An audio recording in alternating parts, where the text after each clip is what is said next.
तेरे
pathetic turnaround in the love story, love triangle, but it happens in everyone's life.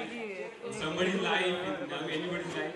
Who you are, why you are, and it depends too. But no other khali repents में तो tahla no practical life से हुई ना. नहीं तो दो खली मुझे demo center ना, ठीक है. नहीं तो दो जब तक the stage is open for all of you, जब तो stage